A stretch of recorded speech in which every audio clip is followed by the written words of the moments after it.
Hello everybody, this is Ernest Herman responding to Father Seraphim's comment. I want to demonstrate that an Orthodox priest should not be called father, and I will make my point while recalling some comments exchanged with a YouTube viewer on this topic that signed as less than dust. At minute 11:30 of the video entitled The Goal of Christianity, Father Seraphim justified the matter that being a priest, he is to be addressed as Father. I replied in the comments of the video that 1 Peter chapter 2 verse 5 proves that all Christians are priests. Less than that said, no, not so, because, quote, a royal priesthood, a holy nation, is taken from Exodus chapter 19 verse 6, and because the expression royal priesthood is already used in the Old Testament, it is proof that not all the Christians are automatically priests. End of quote of Less Than Dust. Many Orthodox Christians hold the same belief as Less Than Dust, which is why I am addressing this issue. I want to demonstrate in return that 1 Peter chapter 2 verse 5 proves undoubtedly the exact opposite, namely all Christians are priests. In addition to that, I will present a document of the Orthodox tradition which says the very same thing. First, from the Bible, let us read together 1 Peter chapter 2 verse 5. You also, as living stones, are being built up into a spiritual house, a holy priesthood, to offer up spiritual sacrifices acceptable to God through Jesus Christ. Now, let's go one by one. This verse starts with the word you. You also. Who are these you? To whom is this epistle specifically addressed to? Let us read the introduction of this epistle in 1 Peter chapter 1 verse 1, which goes like this. The pilgrims of the dispersion in Pontus, Galatia, Cappadocia, Asia, and Bithynia, elect according to the foreknowledge of God the Father in sanctification of the Spirit for obedience in the sprinkling of the blood of Jesus Christ. Grace to you and peace be multiplied. There is no question, therefore, that this epistle has been addressed specifically to the Christians, the pilgrims of the dispersion that took place as a result of Stephen's martyrdom. At that time, Israel was still in their land, because they were dispersed after 70 AD, and Peter wrote his epistle around 63-64 AD.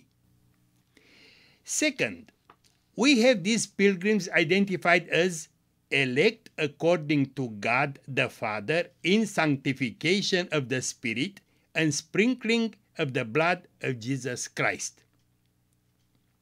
Is there any doubt that this epistle is addressed specifically to God's elected Christians that are sprinkled by the blood of Jesus, who was crucified by Jews? The Jews of old, however, were sprinkled with the blood of bulls and goats and the ashes of a heifer, as we read in Hebrews chapter 9 verse 13, not with the blood of Jesus. As far as the sanctification of the Spirit, were the Old Covenant Jews sanctified by the Holy Spirit? Of course not, because the Holy Spirit was given after and as a result of Jesus' death, resurrection, and ascension to the right hand of God. One more point. Peter closes his introduction by greeting the addressees of the epistle with having the grace multiplied. Were the Jews of old under the grace of God or under the law of Moses? Going back now to 1 Peter chapter 2, verse 5, we read, You as living stones are being built up into a spiritual house.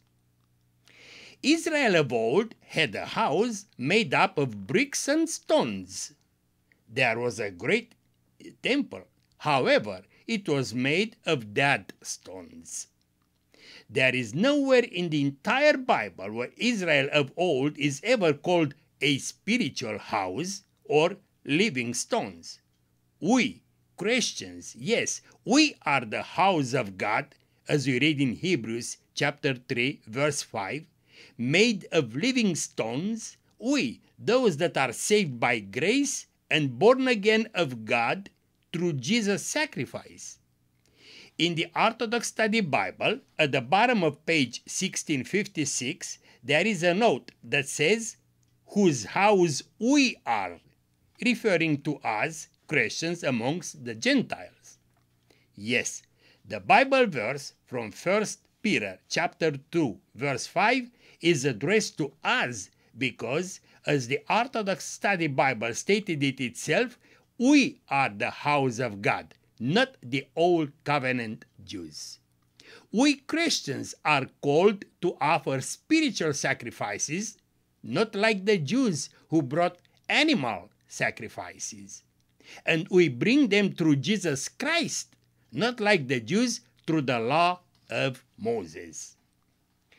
Let us go now to the proof of the Orthodox tradition, quoting a document of Saint Cyril of Alexandria called Commentary on John, Book 1, where in chapter 9 we read following things.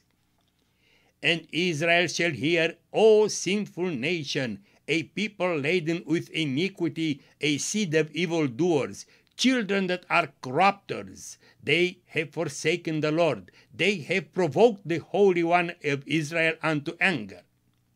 But one of Christ's disciples, of course, it's referring to Peter, shall say to the Gentiles, "But ye are a chosen generation, a royal priesthood, an holy nation, a peculiar people, that you should show forth the praises of him who hath called you out of darkness into his marvelous light." End of quote of Saint Cyril of Alexandria's quote.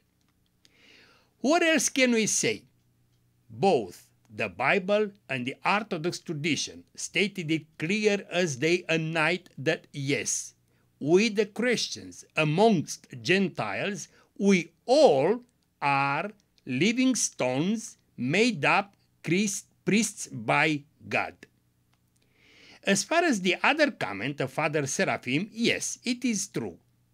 Paul the Apostle mentioned that he is the father of Corinthian Christians because he had begotten them through the gospel.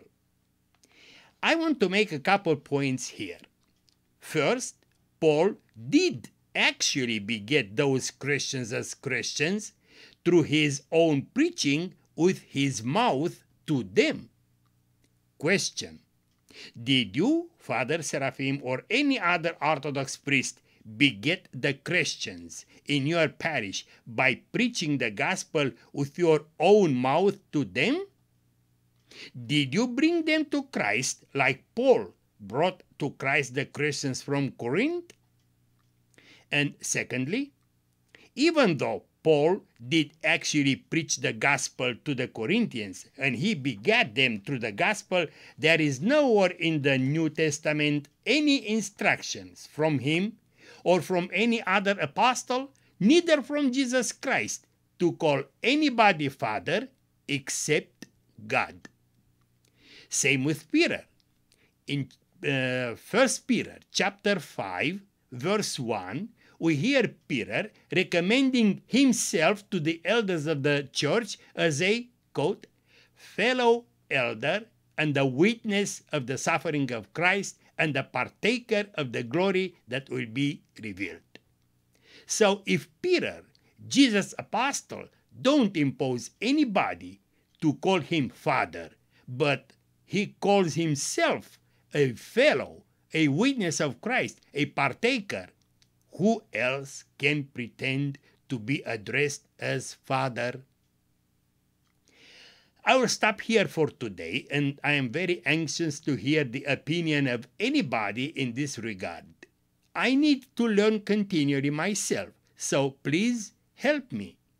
Don't hesitate to come up with any commentary that is, of course, based on the holy word of God. God bless us all.